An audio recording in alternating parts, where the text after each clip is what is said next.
All right, guys, I'm at the body shop right now. It's Sunday. They prioritized the car, got it all hooked up. Everything looks good.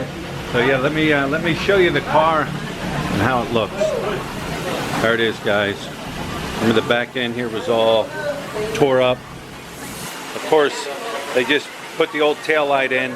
I got to get the new tail light. I got to have that ordered.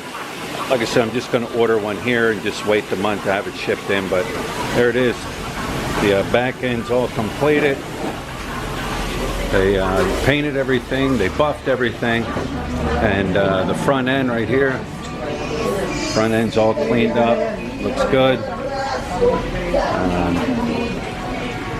Then of course, well, I mean, there was nothing really done. Actually, there was in this corner here, right here, there was a dent there. The guys cleaned that up too, fixed that dent. But yeah, there it is, guys. Car is back to, well, as good as it's gonna get. All right, so here is the body shop. Tutski Fiberglass Body Kit Specialists. These are the guys here, Tutski, and this is the outside of their shop here. Down the road there to the left is the Dowell bus station, and down the road there is the highway that leads down to Manila, and what is it? I can't even think of it. The place on the left-hand side. Anyways, there they are. They're the guys. This is their shop. A little drizzle right now, but I wanted to show you around their shop here real quick. This is pretty much just how shops are here in the Philippines. They're just open like this. They do everything all out in the open. They pull it underneath, of course, when they got to, you know, do some body work and stuff. But yeah, this is their shop. There's one of the cars they're working on right now. There's another car. But everything was done right here. They pulled it up underneath the up underneath one of these, well, inside. Best way to describe it. And they did it all right there. This is it. I mean, this is a simple body shop here. Nothing fancy, nothing like you would see back in the States, you know, paint booths and all that. Everything is done right here out in the open. And so yeah, I wanted to just show you guys, because I told you I would show you, you know, the body shop. And I went to 2 other body shops to get quotes, and every single body shop was like this, all out in the open. Nobody pulled anything in like a spray booth or anything. Got the guys right there cleaning up the car, a car. Everything's done by hand here. So there it is, guys. Wanted to show you, and of course they got a basketball hoop.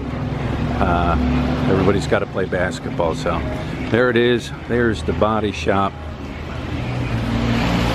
and car's ready to go. All right, guys, I'm back at the Sorry store. There's the car, and now that it's out in the light, I don't know if you guys can see it, but I can see it. The color is not spot on. And there's the area that they repaired in the front, and then there is the door and everything. It's not spot on. You know, it is what it is. You know, you go to these guys like that, and you know, it's not like if I went to the Kia dealer and I said, hey, you guys, hang on, let me zoom back out. Oh. It's not like I went to the Kia dealer and had Kia themselves, you know, do the body work and repair it and paint it and get the paint from Kia and everything. Then again, you know what, it costs, let's see, 5, 10, 15,000, so about $300, 300 US dollars. I know back in the States, my deductible was $500. So I mean, you still make out here. You know, what are you gonna do? You can't bitch, you can't moan, you can't scream, you can't holler. You know, it wasn't, you know, like at a professional, great body shop that did the work.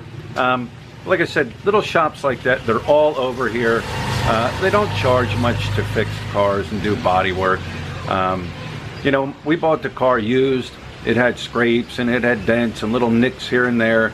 So you know what, I look at it this way. It's like the battle wounds of the car driving here in the Philippines. But there weren't battle wounds that I put in the car. Other people did it.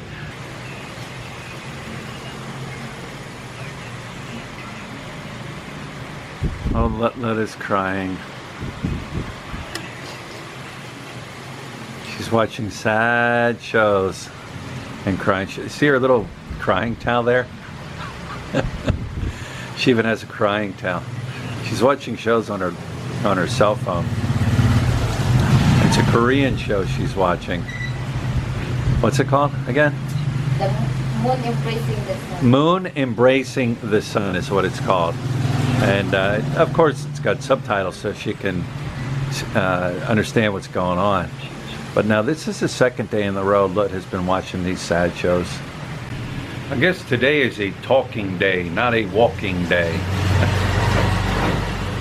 Rain, rain, go away. Come again another day. Remember that? Remember that nursery rhyme, Lut? Yeah. But yeah, anyways, today's a talking day. I actually did do my walk this morning. I walked over to the store. Lut came over early then with Hannah Grace, and then I came over later, and I walked over here. Little drizzle. Didn't have an umbrella because we left our umbrellas here. But I walked over, like 15 minutes to walk over here, which is, you know, it's a nice little walk. But you know what? That brings me to my point. Do you really need a car here in the Philippines? Yes and no. I mean, it's up to the individual. Do you need some type of transportation, like a motorbike or even a trike? It's up to the individual.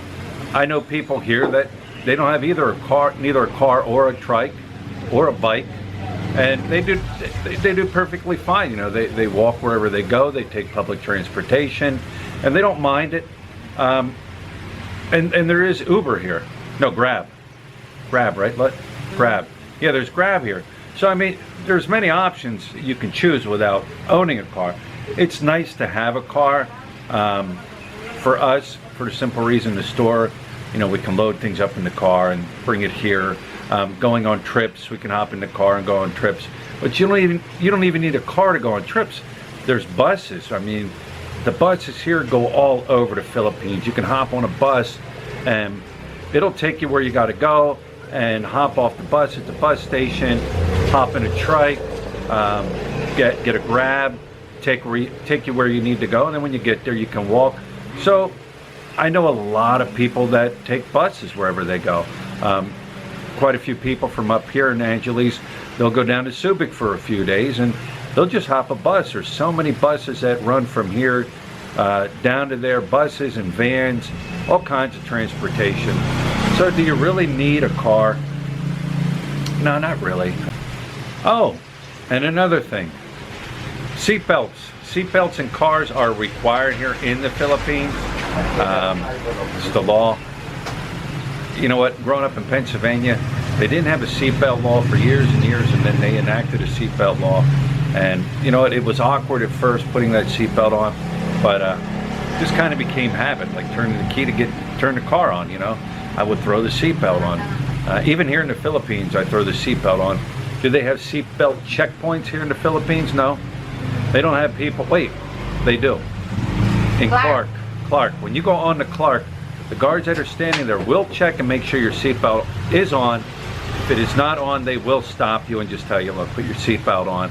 But as far as like driving around Angeles or driving around the Philippines, they're not going to pull you over. There's no seatbelt checkpoints. There's none of that. Manila, I'm not sure, because it's a bigger city. They might, you know, LTO might, you know, check people, but up here in Angeles and even in the province, and like I said, I always wear a seatbelt, but I see a lot of people that don't, and like I said, it is the law. You must wear your seatbelt, so buckle up.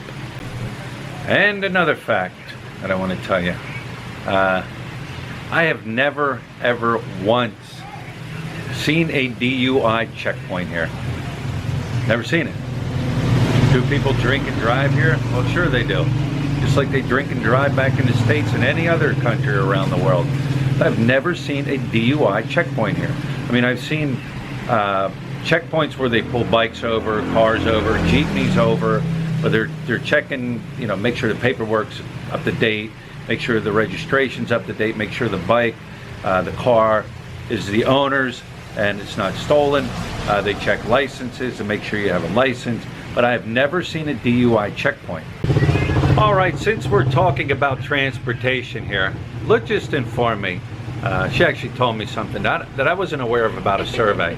So tell them that survey you just told me, Lut. I forgot what kind of company, what car company did that, but they did it in Manila.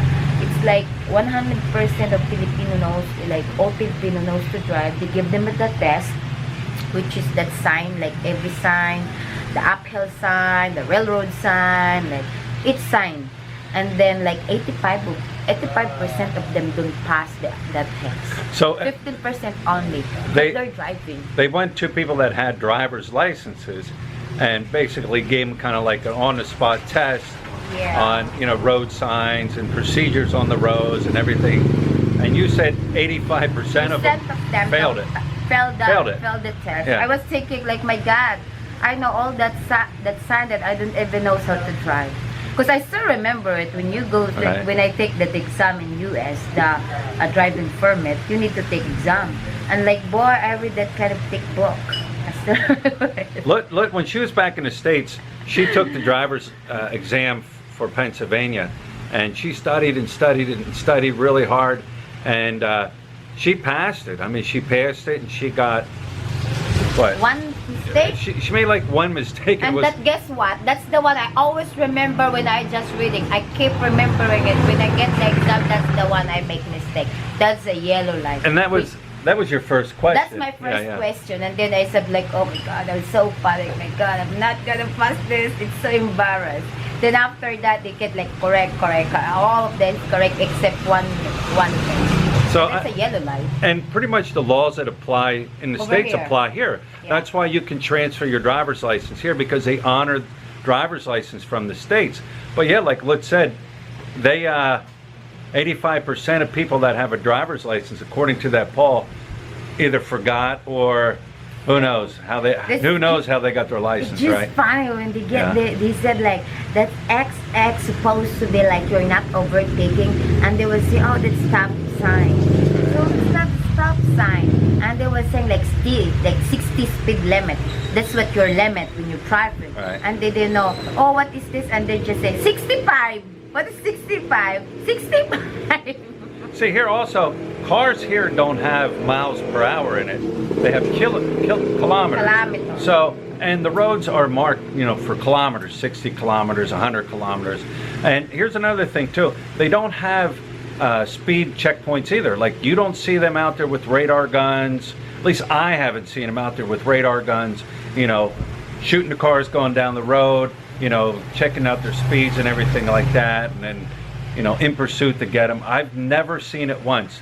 And I've driven locally here, and of course locally you're not going to go over the speed limit because there's just too much traffic. But getting on the highway going to Manila, getting on the highway going down to Subic Bay, Zambales, I think it's 100 kilometers an hour, which is like right around 60. But people blow by you, and you know, you drive according to the road. But I've never seen a radar checkpoint here, never once. Have you, Lut?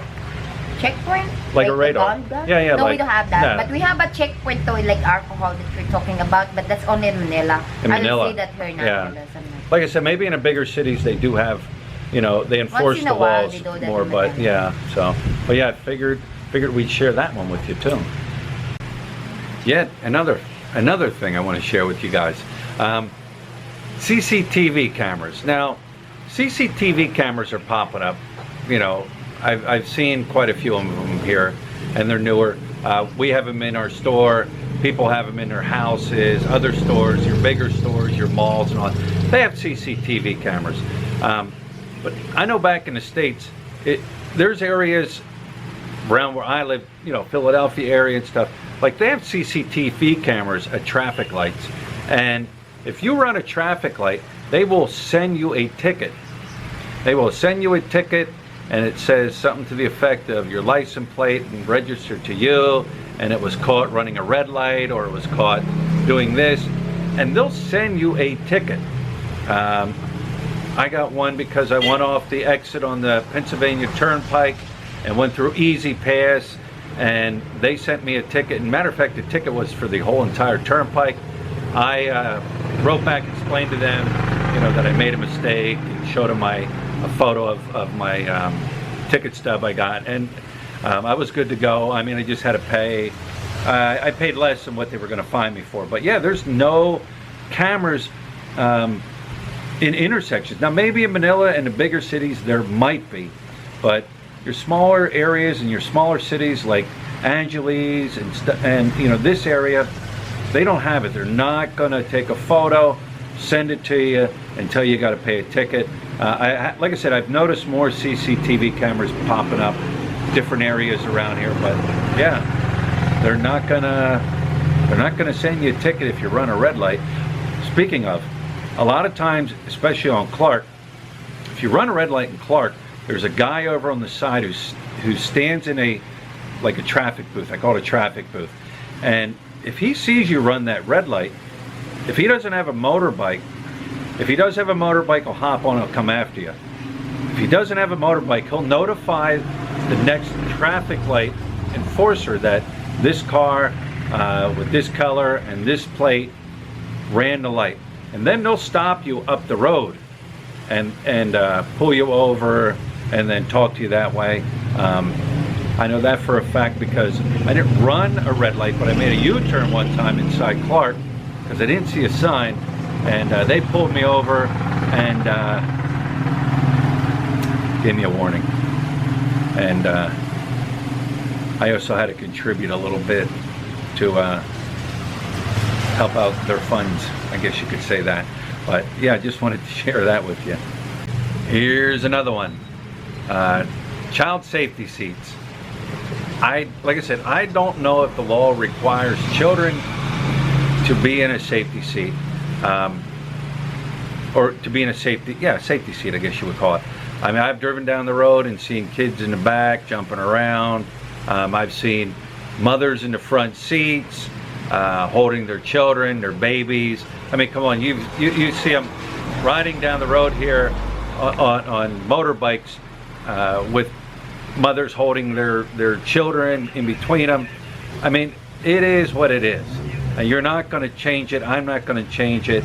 Like I said, I don't know the law when it comes to, you know, children and being required to be in safety seats, but I've driven around enough and I've seen enough people driving around in their cars and no children, or children in the back seat and jumping around playing.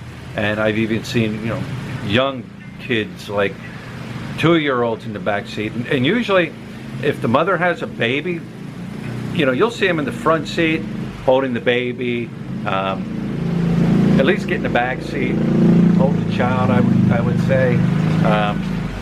But like I said, it is what it is. This is the Philippines, and I thought I'd just share that one with you also. All right, so what is the age that you need to drive a vehicle here in the Philippines? It used to be 16. I just checked online here now and they're saying 17. You must be 17 applying for a permit, a student permit. So you have to be 17. You know what though, I've seen kids younger than 17 here driving motorbikes. Never seen a kid driving a car, but I have seen kids driving motorbikes around here. You know what? They grow up riding bicycles like most people do, and from there they get on the bikes, the motorbikes or a trike, and learn from there. The thing here, a lot of them are automatic motorbikes, so you don't have to shift. So a lot of them just hop on a motorbike, a small motorbike like a 125 or something like that. It's automatic, and they just learn. I mean, I see kids here riding around this area. There's no police going to be running around here checking, make sure you're of age in in the area like this and other areas. And that's how they learn. They learn driving around these little like areas where we live. I know Lit and I, we were down at the store called Ducat, which is down the road here, and I remember a girl pulled up on a motorbike, and I could tell she was young. I asked her and she said she was 13, and I could tell she was fresh at driving because she was kind of, had a hard time maneuvering the bike, but you know, she hopped on it and drove off.